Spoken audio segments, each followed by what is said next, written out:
मेरे एक दोस्त का रिक्वेस्ट था कि मैं झारखंड की कुछ रेसिपी बनाऊं, तो आज मैं झारखंड की प्रसिद्ध रेसिपी धुसका बनाने जा रही हूं, जो कि खाने में बहुत ही स्वादिष्ट होती है।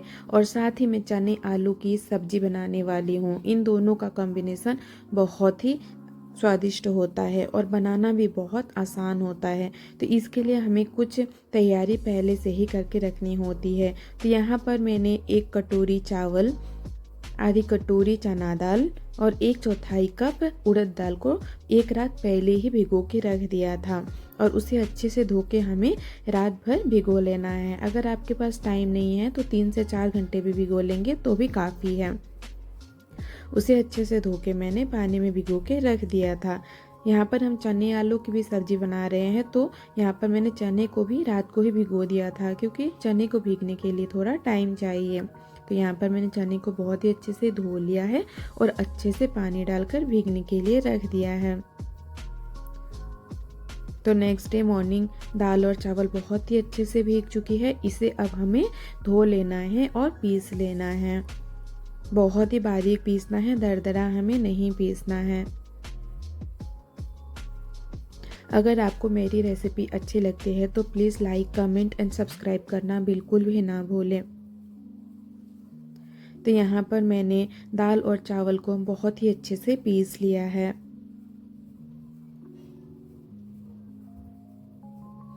अब हमें इसे 2 घंटे के लिए ढक के रख देना है। तो यहाँ पर चना भी बहुत अच्छे से फूल चुकी है। अब हमें इसे धो लेना है। तो चने और आलू की सब्जी के लिए हमें आलू की ज़रूरत पड़ेगी। तो यहाँ पर मैंने 2 आलू ले लिया है और उसे छील लिया है और उसे बड़े बड़े टुकड़ों में काट लिया है। अब हमें इसे कुकर में डाल देना है।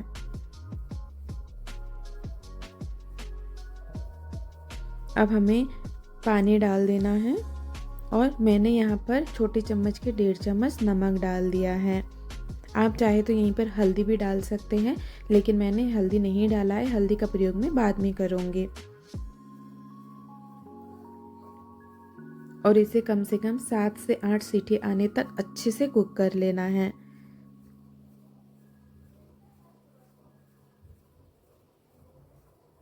जब तक चना आलू अच्छे से कुक होता है तब तक हम कुछ मसाले तैयार कर लेते हैं। तो यहाँ पर मैंने 2 प्याज को अच्छे से काट लिया है।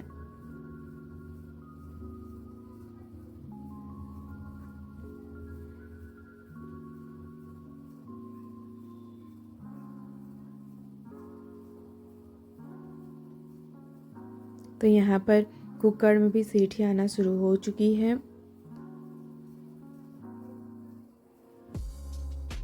छोटी कुकर में बहुत जल्दी जल्दी सीटी आती है, तो 6-7 सीटी तो कम से कम आपको लगाना ही है, नहीं तो चने कच्चे रह जाते हैं। तो यहाँ पर लगभग 6 से 7 सीटी आ गई थी, तो मैंने उसे साइड में रख दिया है। तो जब तक ये कुकर ठंडा होता है तब तक हम मसाले को भून लेते हैं, क्योंकि मसाले को भूनने में भी थोड़ा टाइम लगता है।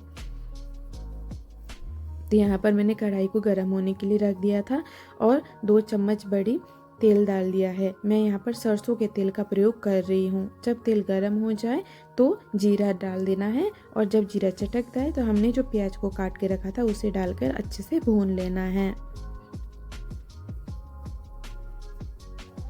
प्याज को बहुत ही अच्छे से भूनना ज़रूरी है। हम मसाले को जितना भूनेंगे सब्जी का स्वाद उतना ही बढ़ेगा।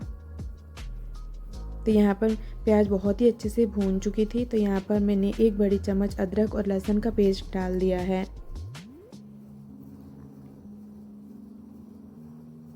अब मैंने यहाँ पर 2 टमाटर को पहले ही पीस के रखा था, उसे भी मिक्स कर लेना है और बहुत ही अच्छे से भून लेना है।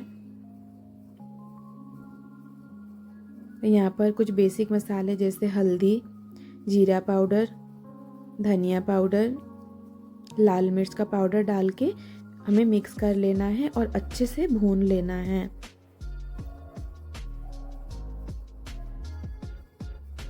मसाले को बहुत ही अच्छे से भूनना ज़रूरी है।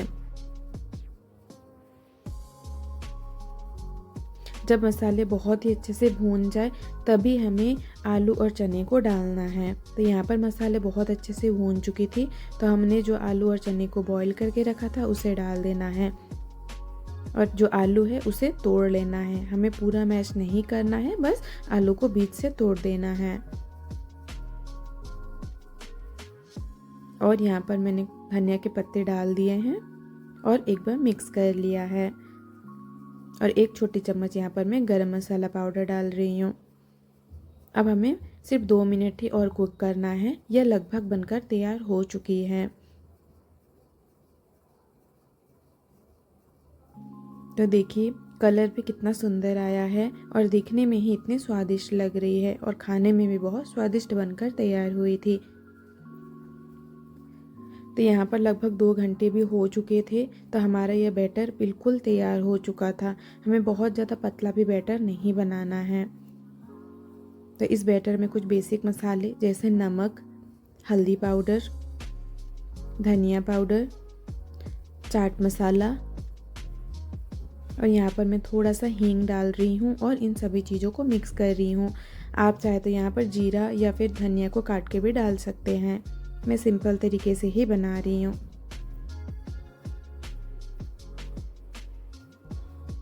तो अब मैं कढ़ाई को गर्म होने के लिए रख रही हूँ और उसमें तेल डाल रही हूँ और उसे अच्छे से गर्म होने के लिए रखना है।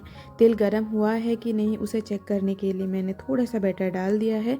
वो ऊपर की तरफ आ गई थी, मतलब कि तेल बहुत अच्छे से गर्म हो चुकी है। अब हमें बैटर को धीरे धीरे करके डाल देना है। एक ही जगह में छोड़ना है, फैला के हमें नहीं डालना है। तो यहाँ पर मैंने धीरे धीरे करके बैटर को डाल दिया है और देखिए कितनी फूली फूली बनकर तैयार हुई है, बिल्कुल भटूरे की तरह। और हमें पलट देना है, जब फूल जाएगी तो पलट देना है और दोनों तरफ से बहुत ही अच्छे से फ्राई कर लेना है। तो हमारा यह धुसका बनकर बिल्कुल तैयार हो चुकी है। तो अब हम इसे एक प्लेट में निकाल लेंगे।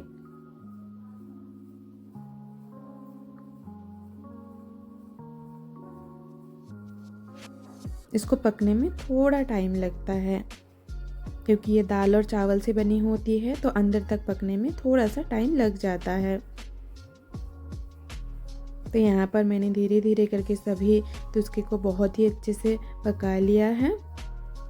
तो यहाँ पर चने और आलू की सब्जी, साथ में कटे हुए प्याज, इन सब के साथ आप इसके मज़े लीजिए। बहुत ही स्वादिष्ट बनकर तैयार हुई थी। आप भी इस रेसिपी को एक बार ज़रूर ट्राई कीजिएगा। एक बार ट्राई करेंगे तो आप इसे ज़रूर बार बार बनाकर खाने वाले हैं। तो आपको मैं तोड़ के दिखाती हूँ कि कितनी सॉफ्ट बनकर तैयार हुई है।